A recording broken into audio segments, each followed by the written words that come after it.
Welcome back to La La Land on CRN Digital Talk. That's Steve Julian over there.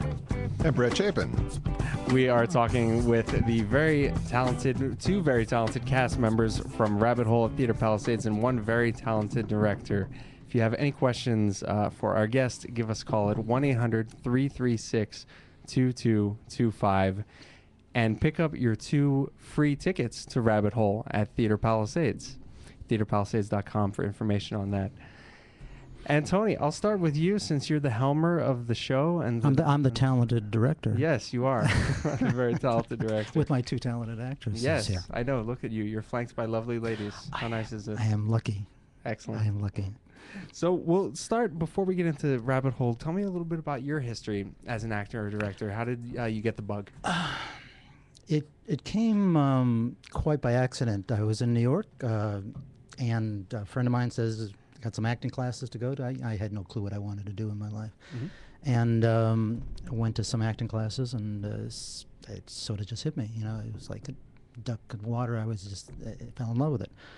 And pretty much I followed the tide of events. I studied with, I was very lucky, didn't know at the time, studied with Mr. Lee Strasberg in New York, and got my foundation there. There's a lot of methods out there, and Strasberg was one of them. Those that are listening to the station and don't know about the Strasberg or whatever, he was one of the founding fathers of the Strasberg, or the method acting, and Brando and Dean made it famous. But anyhow, yes. And then basically did some off-Broadway, did Shakespeare in the Park, and then I thought I would make my move to L.A. and came out here and did some television, and in the 70s was my genre. You know, worked on Policewoman and those shows. You know, how fun! Yeah, it was fun working with on-camera kind of stuff. And then from there, basically, I fell into teaching and directing stage. I love stage. Stage is my love, and so fell into it. I won't give you that long story. And then one thing led to another, and it was 1988, 89. I majored myself, but around there, all I've been doing is teaching and directing plays. So I think the number is about, I don't want to brag, but about 75 now that I've directed. Not too bad. You got a couple of... got a few under my belt. Yeah. Great. So that's it. And I teach, as I said, I teach all kinds of things. Method's not the best thing to teach unless you want to commit to 2 or 3 years. And it's gotten a bad name over the years, so to speak. Mm-hmm. Because of the James Dean thing or something, I can't go on film until I'm ready. I don't feel it. Right. It's not really about that. It's not really about that. No. You teach at Beverly Hills High School as well. Hollywood High. Hollywood High, excuse me. Hollywood High. Basically a mentor, putting back, you know. And they've opened up a film department there. They just had a theater department. And for 2 years now, they've have a film department. And very lucky, I'm basically through the Lansing Foundation did I get the mentor thing. They asked me if I wanted a mentor with Hollywood High. And so I did, and it was fun. Basically, I've helped them with 2 films that they've put on. The students write it, direct it, act in it, and the whole thing. They've got state-of-the-art equipment. It's a beautiful setup over there. So it's fun, and yet it's very challenging because, again, I have worked with kids, but never really in a high school environment.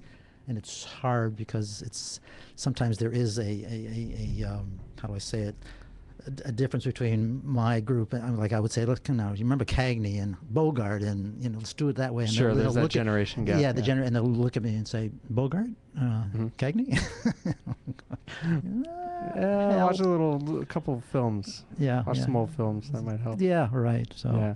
But by the way, I want to say congratulations on this is your talk radio thing, and I'm so happy that this is your gig, and I love it. I mean, I've watched some of your shows. You're good at this. I'm going to turn the interview over to you. I'm going to say I directed you in a show about 6 months ago, The Diviners. You sure did. And Brett doesn't do enough of his own, and I know you're very, shy kind of guy. So I'm going to, beep your horn here. A talented actor here, yes, Mr. Brett.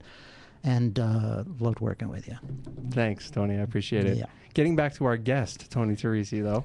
We're talking about you here, buddy. Well, we got two lovely ladies here. They're not jumping in or anything. We do. And we're looking forward to talking to them in the next 2 segments. Oh, okay. This is the Tony. This is the Tony Teresi This is the Tony hour. show right now. Oh, okay. Because you got a lot of great stuff that I want to make sure that we get to here. Okay. Starting with what you're working on right now, Rabbit Hole at Theater Palisades. Yes. What are some of the good things about working in this particular show as opposed to other shows that you've worked on? What do you enjoy about it? Each show, and it might be hard to believe, though the number of shows I've done, I can almost remember all of them that I have done, and each one has their own special place in my heart, in my head. And Rabbit Hole is probably the most, and I look back at Steel Magnolias and some of the more not comedies, dramas that I've done, and Rabbit Hole is probably the most dramatic one that I have done. So the energy putting out that itself has been a testimonial to the actors and working with them, because there's only 5 actors in this play, and the basic storyline is about a 4 or 5-year-old boy who is killed in an automobile accident by a 17-year-old boy. Mm-hmm. And right there, it's pretty heavy. Very heavy. But the way it's written, it's very beautifully written, and there is a lot of, I don't want to use the word comedy, but the characters drive the play by their own. All 5 of them have very distinct personalities, and if you come to see the show, you're aware of that, and it's not just 5 people going, oh my God, oh my God.